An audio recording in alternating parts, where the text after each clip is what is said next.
his name.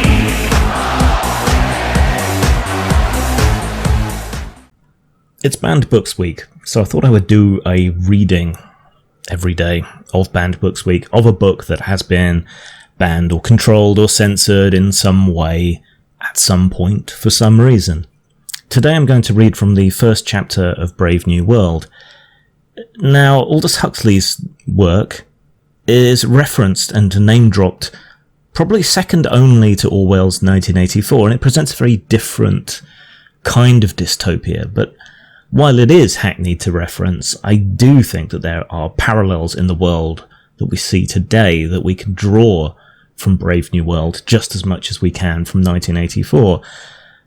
And it's for this reason that it has been banned and controlled in various ways in various places, as well as its depictions of sexual promiscuity, aspects of society, criticisms thereof, drug use, and so on.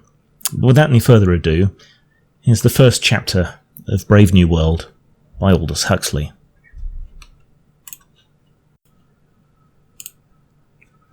A squat grey building of only 34 stories.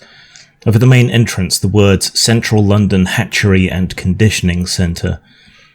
And in a shield the World State's motto: community, identity, stability. The enormous room on the ground floor faced toward the north. Cold, for all the summer beyond the panes, for all the tropical heat of the room itself. A harsh, thin light glared through the windows, hungrily seeking some draped lay figure, some pallid shape of academic gooseflesh, but finding only the glass and nickel and bleakly shining porcelain of a laboratory. Wintriness responded to wintriness. The overalls of the workers were white, their hands gloved with a pale corpse-coloured rubber. The light was frozen, dead, a ghost.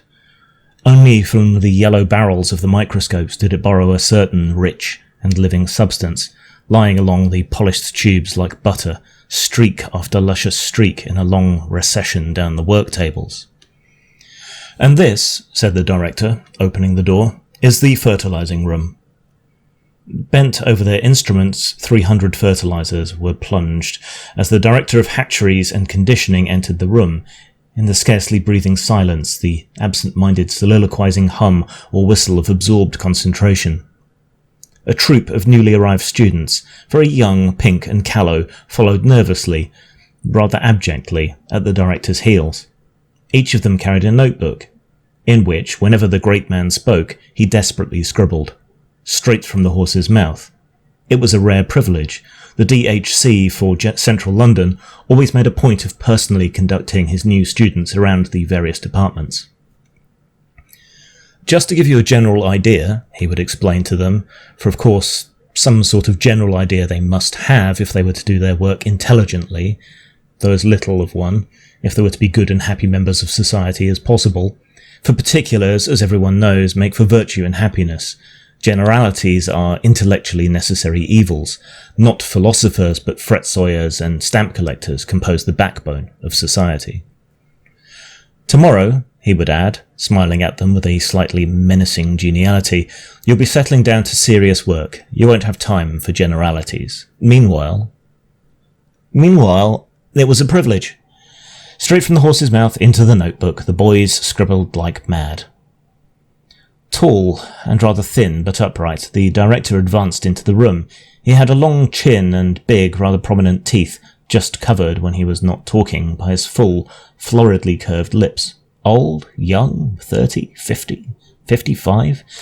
It was hard to say, and anyhow the question didn't arise. In this year of stability AF632, it didn't occur to you to ask it.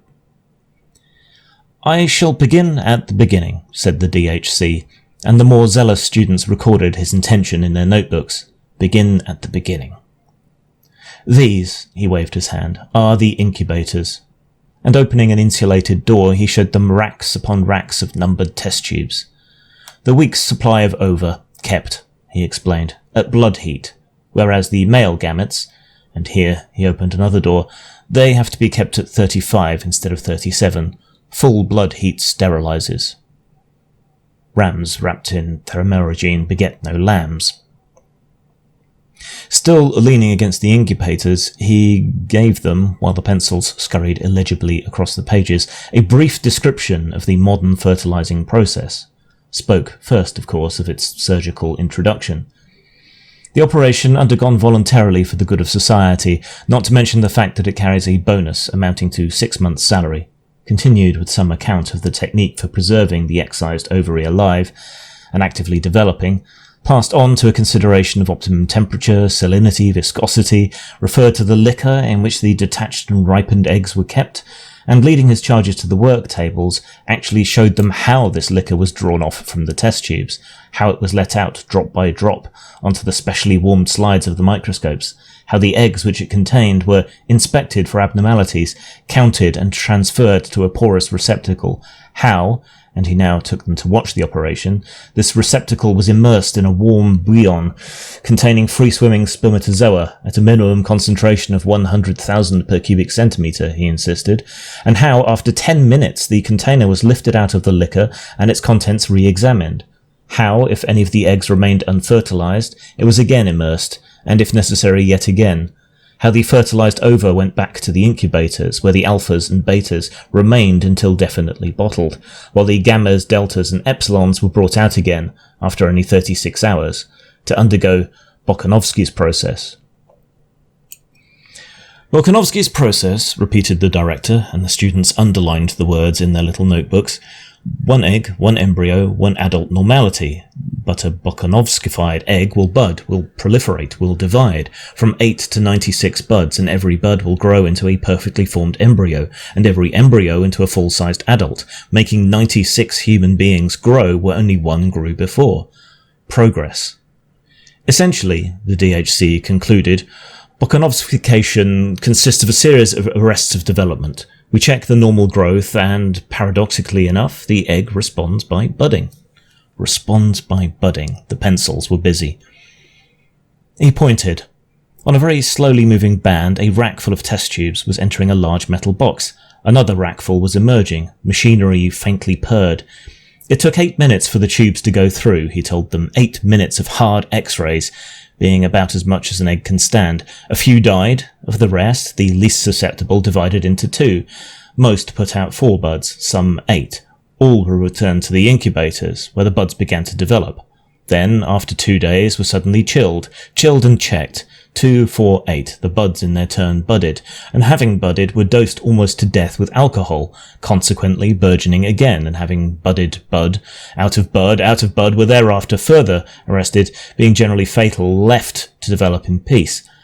By which time the original egg was in a fair way to becoming anything from 8 to 96 embryos. A prodigious improvement, you will agree, on nature. Identical twins, but not in piddling 2s and 3s in the old viviparous ways, when an egg would sometimes accidentally divide, actually by dozens, by scores at a time. Scores, the director repeated, and flung out his arms as though he were distributing largesse. Scores. But one of the students was fool enough to ask where the advantage lay. My good boy, the director wheeled sharply on him. Can't you see? Can't you see? He raised a hand. His expression was solemn. Bokanovsky's process is one of the major instruments of social stability. Major instruments of social stability. Standard men and women in uniform batches. The whole of a small factory staffed with the products of a single Bokanovskified egg. 96 individual twins working 96 identical machines. The voice was almost tremulous with enthusiasm. You really know where you are. For the first time in history, he quoted the planetary motto, community, identity, stability. Grand words. If we could Bokanovskify indefinitely, the whole problem would be solved. Solved by standard gammas, unvarying deltas, uniform epsilons, millions of identical twins, the principle of mass production at last applied to biology. But alas, the director shook his head, we can't Bokanovskify indefinitely. 96 seemed to be the limit, 72 a good average, from the same ovary and with gametes of the same male to manufacture as many batches of identical twins as possible. That was the best, sadly a second best, that they could do, and even that was difficult. For in nature it takes 30 years for 200 eggs to reach maturity, but our business is to stabilise the population at this moment, here and now. Dribbling out twins over a quarter of a century, what could be the use of that? Obviously no use at all, but Podsnap's technique had immensely accelerated the process of ripening. They can make sure at least 150 mature eggs within 2 years, fertilise and Bokanovskify. In other words, multiply by 72 and you get an average of nearly 11,000 brothers and sisters in 150 batches of identical twins, all within 2 years of the same age. And in exceptional cases, we can make one ovary yield to us over 15,000 adult individuals. Beckoning to a fair-haired, ruddy young man who happened to be passing at the moment, "Mr. Foster," he called. The ruddy young man approached. "Can you tell us the record for a single ovary, Mr. Foster?" 16,012 in this centre, Mr. Foster replied without hesitation. He spoke very quickly, had a vivacious blue eye, and took an evident pleasure in quoting figures. 16,012 in 189 batches of identicals. But of course they've done much better, he rattled on. In some of the tropical centres, Singapore has quite often produced over 16,500, and Mombasa has actually touched the 17,000 mark. But then they have unfair advantages. You should see the way a Negro ovary responds to pituitary. It's quite astonishing. When you're used to working with European material, still. He added with a laugh, but the light of combat was in his eyes and the lift of his chin was challenging. Still, we mean to beat them if we can. I'm working on a wonderful Delta Minus ovary at the moment, only just 18 months old, over 12,700 children already, either decanted or in embryo, and still going strong. We'll beat them yet. That's the spirit I like, cried the director, and clapped Mr. Foster on the shoulder. Come along with us and give these boys the benefit of your expert knowledge. Mr. Foster smiled modestly. With pleasure. They went. In the bottling room all was harmonious bustle and ordered activity. Flaps of fresh sow's peritoneum, ready cut to the proper size, came shooting up in little lifts from the organ store in the sub-basement. Whiz and then click. The lift hatches flew open. The bottle liner had only to reach out a hand, take the flap, insert, smooth down, and before the lined bottle had time to travel out of reach along the endless band, whiz-click, another flap of peritoneum had shot up from the depths, ready to be slipped into yet another bottle, the next of that slow, interminable procession by the band. Next to the liners stood the matriculators. The procession advanced.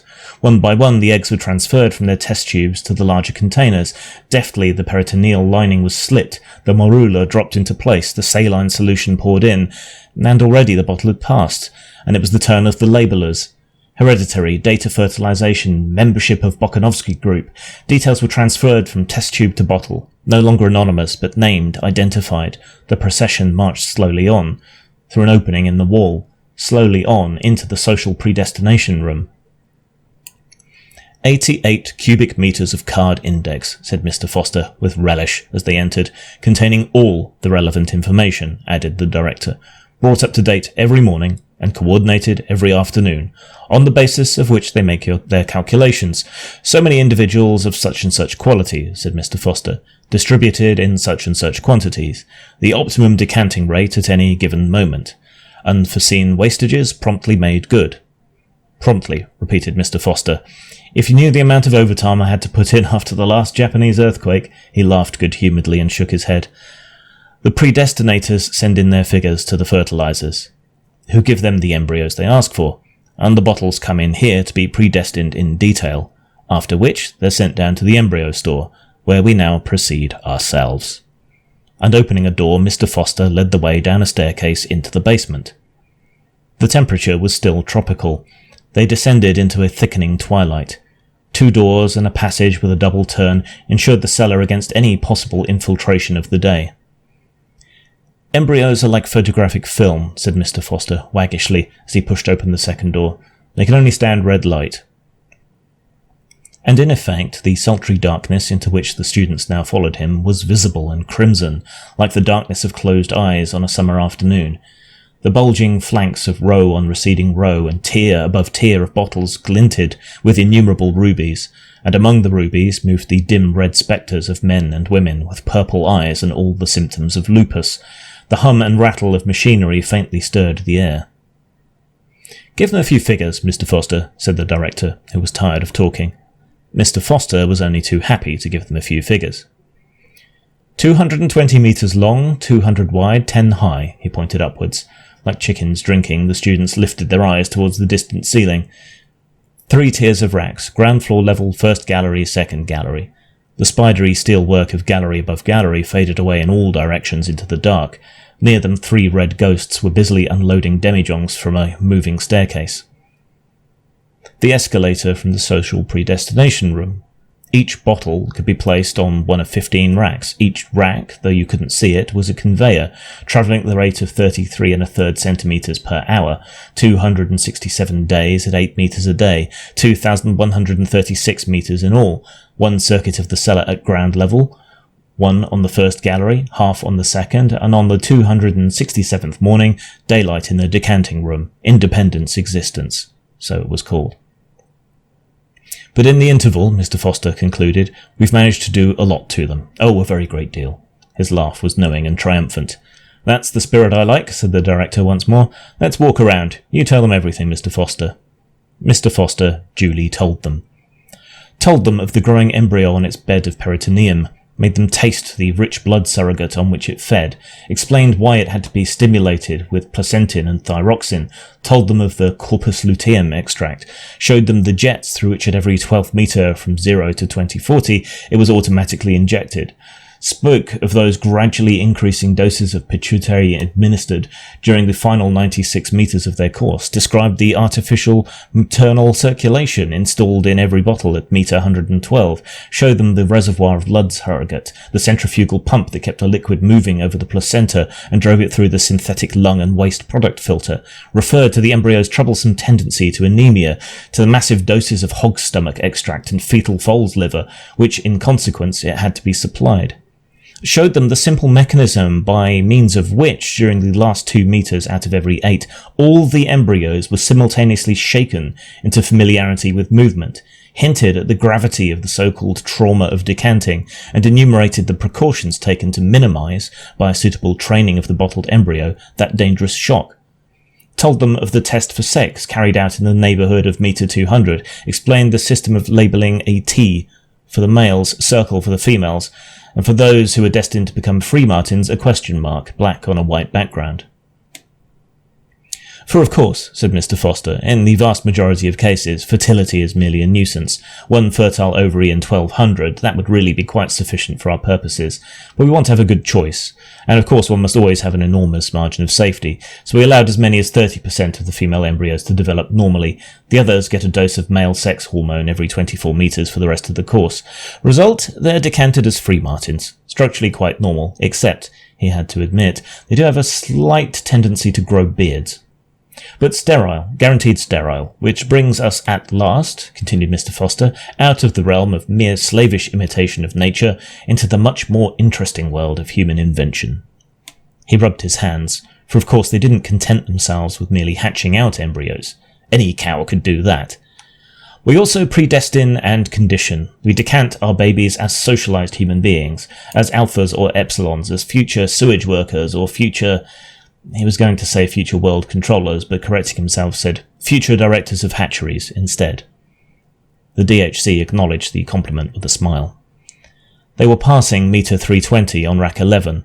A young beta-minus mechanic was busy with screwdriver and spanner on the blood surrogate pump of a passing bottle. The hum of the electric motor deepened by fractions of a tone as he turned the nuts down, a final twist, a glance at the revolution counter, and he was done. He moved 2 paces down the line and began the same process on the next pump. Reducing the number of revolutions per minute, Mr. Foster explained, the surrogate goes round slower, therefore passes through the lung at longer intervals, therefore gives the embryo less oxygen. Nothing like oxygen shortage for keeping an embryo below par. Again he rubbed his hands. But why do you want to keep the embryo below par? Asked an ingenious student. Ass, said the director, breaking a long silence. Hasn't it occurred to you that an epsilon embryo must have an epsilon environment as well as an epsilon heredity? It evidently hadn't occurred to him. He was covered with confusion. The lower the caste, said Mr. Foster, the shorter the oxygen. The first organ affected was the brain, after that the skeleton. At 70% of normal oxygen you got dwarfs, at less than 70 eyeless monsters. who are no use at all, concluded Mr. Foster. Whereas, his voice became confidential and eager, if they could discover a technique for shortening the period of maturation, what a triumph, what a benefaction to society. Consider the horse. They considered it. Mature at 6, the elephant at 10, while at 13 a man is not yet sexually mature, and is only full grown at 20. Hence, of course, that fruit of delayed development, the human intelligence. But in epsilons, said Mr. Foster very justly, we don't need human intelligence. Didn't need, and didn't get it. But though the epsilon mind was mature at 10, the epsilon body was not fit to work till 18. Long years of superfluous and wasted immaturity. If the physical development could be speeded up till it was as quick as, say, a cow's, what an enormous saving to the community. Enormous, murmured the students. Mr. Foster's enthusiasm was infectious. He became rather technical, spoke of the abnormal endocrine coordination which made men grow so slowly, postulated a germinal mutation to account for it. Could the effects of this germinal mutation be undone? Could the individual epsilon embryo be made a revert by suitable technique to the normality of dogs and cows? That was the problem, and it was all but solved. Pilkington at Mombasa had produced individuals who were sexually mature at 4 and full-grown at 6.5. A scientific triumph, but socially useless. 6-year-old men and women were too stupid to do even epsilon work, and the process was an all-or-nothing one. Either you failed to modify at all, or else you modified the whole way. They were still trying to find the ideal compromise between adults of 20 and adults of 6, so far without success. Mr. Foster sighed and shook his head.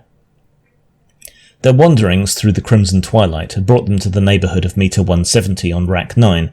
From this point onwards, Rack 9 was enclosed, and the bottle performed the remainder of its journey in a kind of tunnel, interrupted here and there by openings 2 or 3 metres wide. Heat conditioning, said Mr. Foster.